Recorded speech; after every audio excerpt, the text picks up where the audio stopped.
Bem, vamos falar sobre saúde, né, Regina? Vamos. Isso é importante porque os avanços da medicina melhoraram muito a qualidade de vida de quem é portador, principalmente da diabetes, viu? Boa parte do tratamento pode ser feito em casa e muita gente só vai ao médico para fazer o acompanhamento. Pois é, amanhã é o Dia Mundial de Prevenção da Doença, que atinge mais de 12 milhões de pessoas só no Brasil.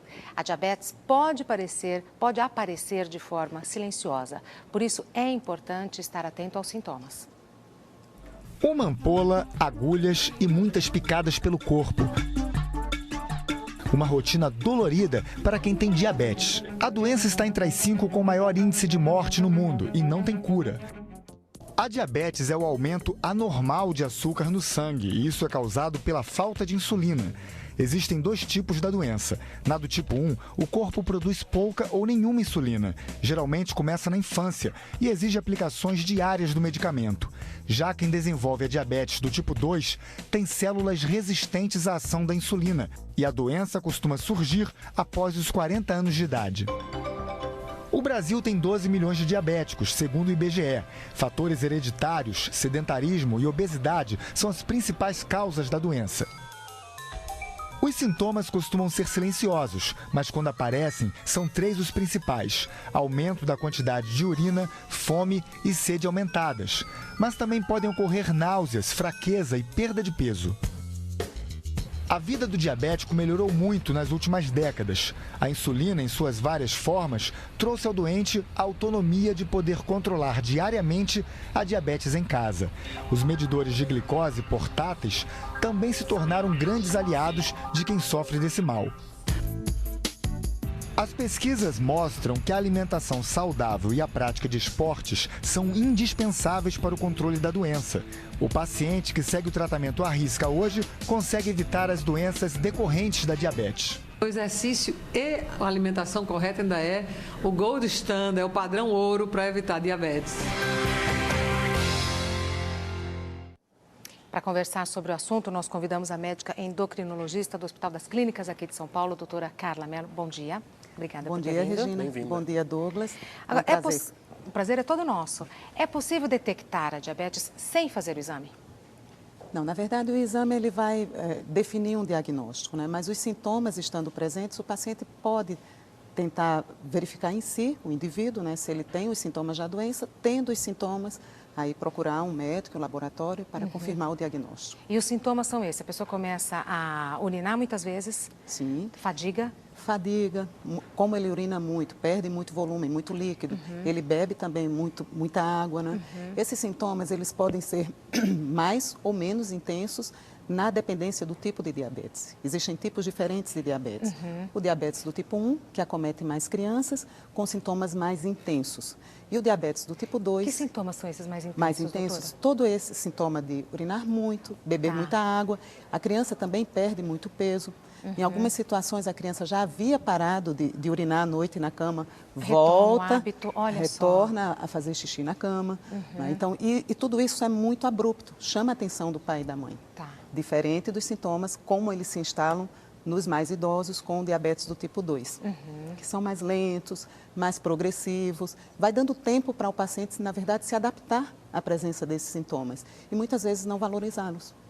Agora, doutora, quais são os exames que podem ser feitos? Eu recentemente estava com suspeita, que na minha família tem alguns casos de diabetes. É mesmo? Na minha família, minha avó tem, algumas tias têm também, e estava com essa suspeita. A minha endócrina me pediu para eu fazer um exame, o exame de curva, que é feito, você toma um líquidozinho, né, e vai tirando de meia em meia hora, coletando o sangue.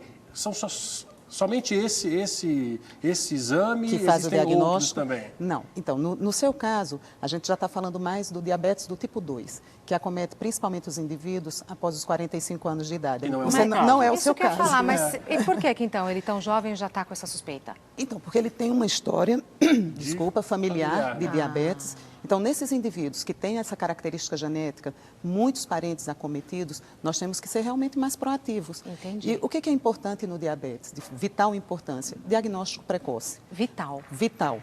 né? Então, se você tem sintomas, procure um médico, tente fazer o diagnóstico, porque aí é que está a sua chance de uma vida longa e feliz, apesar desse diagnóstico.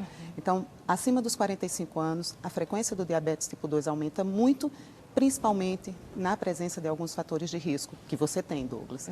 História familiar de diabetes. Se o indivíduo ainda tiver nível de colesterol e triglicérides alterados, for hipertenso, sedentário, está fazendo exercício? Faço exercício físico. Então, você já tem um risco a menos, né? Fumante. Não é o caso dele. Não é um risco a mais para o desenvolvimento do diabetes. Não é? Primeira vez que eu escuto isso. Ele não é um risco para o diabetes, mas ele associar o tabagismo com a presença de diabetes, o acometimento dos nossos vasos sanguíneos pode ser maior. E, por sinal, a doutora falou agora sobre sedentarismo. Regina faz exercício físico? Sim. Eu também faço. E é justamente sobre isso que nós vamos acompanhar agora. Uma reportagem muito interessante, Regina. Vamos ver, então. Sobre a obesidade, que é o fator de risco para a diabetes, né, doutora? Do tipo 2. Do tipo 2. E é bom tomar cuidado, principalmente com o sedentarismo que a doutora falou aqui. Vamos ver? Vamos acompanhar. Gilvan trabalha como analista de banco de dados. Sempre levou uma vida sedentária e passava cerca de 8 horas por dia sentado. Até que 3 anos atrás teve um princípio de infarto e adotou um novo estilo de vida. Eu saio de bicicleta, eu corro, né? Acabei participando até da São Silvestre. Então, isso me ajudou bastante. Mas a simples prática de exercícios físicos não garante uma vida saudável. Foi o que concluiu a pesquisa feita por uma universidade americana. Segundo o levantamento, passar mais de 6 horas consecutivas sentado aumenta os riscos de desenvolver diabetes, doenças cardiovasculares e alguns tipos de câncer. Essa quantidade de tempo sentado, às vezes ela sobrepõe os benefícios que a atividade física estava te trazendo. Pesquisadores australianos foram mais longe e concluíram que para cada hora sentado, o adulto pode perder 21 minutos de vida. Esse estudo, ele coloca em evidência que não é só a falta de exercício, mas a falta também de atividades ocupacionais.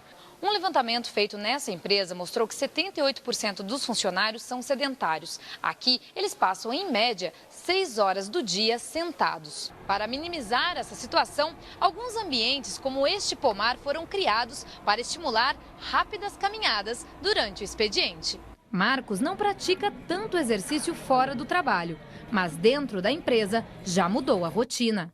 Eu procuro não ficar o tempo inteiro sentado. Preciso resolver alguma coisa, não fico só no meu lugar. Procuro ir até a mesa de outra pessoa ou ir em algum outro departamento em vez de só ligar.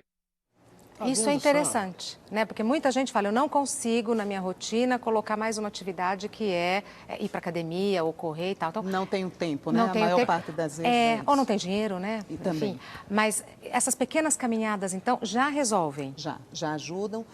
Existe uma recomendação, na verdade, a prática de exercício e manter-se num peso adequado para a sua altura são as maneiras mais eficientes de se evitar o diabetes do tipo 2. Né?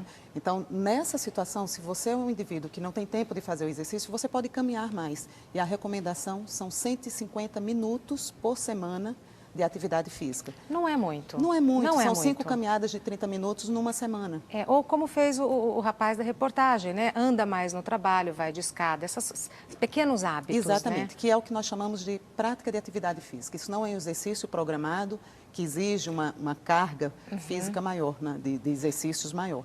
É o que nós chamamos de atividade física e o programa Agita São Paulo deixou bem claro que prática de atividade física, 150 minutos por semana, é útil. Pois aí tem uma pergunta aqui, inclusive, no Twitter, no nosso @seligabr. O Diego Torres está perguntando, quem tem diabetes, fazendo exercício, o que pode melhorar? Mesmo fazendo exercícios, não se deve parar o remédio? Não, são formas diferentes de tratar o mesmo indivíduo, né? Na verdade, quando a gente faz exercício, a maior parte das pessoas pode até não saber disso, mas o músculo em atividade, durante o exercício e a atividade física, ele consome glicose. Então, veja que já é uma forma boa de você reduzir a glicose que está na circulação. Além disso, diminui o que nós chamamos de resistência na ação da insulina. Porque esses indivíduos com diabetes tipo 2, eles produzem insulina no início da doença. Essa secreção de insulina vai reduzindo com o passar do tempo. Mas se ele conseguir fazer a insulina dele melhorar sua ação, ele já resolveu um grande problema da doença. E o exercício faz isso acontecer, melhora a ação da insulina. E olha só, muitas perguntas chegando aqui. Quanto mais pergunta, melhor, porque a gente vai ter que fazer o teste, dar uma espetadinha. Ah, é? Vai. Tem que fazer. Não te avisaram?